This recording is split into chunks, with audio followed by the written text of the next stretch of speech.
Hello friends, আবার চলে এলাম তোমাদের সামনে। তোমরা সবাই কেমন আছো? আশা করি সবাই সুস্থ আছো, ভালো আছো। তো আমি আজকে কী রান্না করব তোমাদের সাথে একটু শেয়ার করব আর কি। এই যে দেখো, আমি আজকে কী রান্না করছি। এখানে আছে ইলিশ মাছ, কয়েক পিস ইলিশ মাছ আছে। তো লেজাটা দেখো কত বড় করে কেটে এনেছে, কেন আমি ইলিশ মাছের লেজাটা খেতে খুব ভালোবাসি। তো আমার তোমাদের দাদাবাবু মানে আমার হাজব্যান্ড যখন ইলিশ মাছ আনে লেজাটা অনেক বড় করে কেটে নিয়ে আসে। তো আমি ডাঁটা আলু দিয়ে ইলিশ মাছের ঝোল রান্না করব। আর এখানে কি জানো, এটা হচ্ছে চিংড়ি মাছ। দেখো, চিংড়ি মাছগুলো আমি টসটসা করে বড়া ভাজবো আর চালের গুঁড়া বেসন দিয়ে। আর এখানে এই যে একটা মাথা দেখছো না, ইলিশ মাছের মাথাটা, এটা দিয়ে আমি এই যে দেখো কী করবো। এখানে হচ্ছে কচু শাক সিদ্ধ বসিয়েছি গ্যাসের মধ্যে, তো কচু শাক রান্না করব। তাহলে আসছি আবার রান্নার পরে। ততক্ষণে টাটা, বাই বাই, ভালো থাকো, সুস্থ।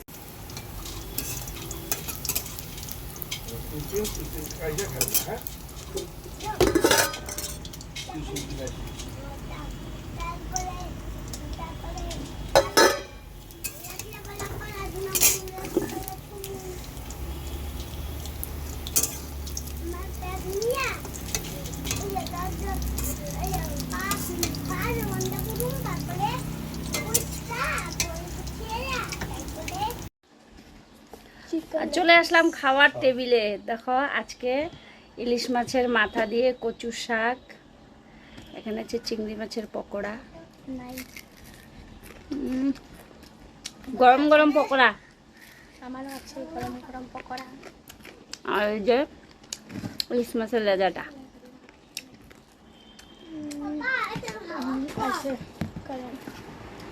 কচু শাক দিয়ে প্রথমে ভাত খাই, ভাত মেখা টিভিটা দিয়ে তো বাবারে বাংলা বই দেখো।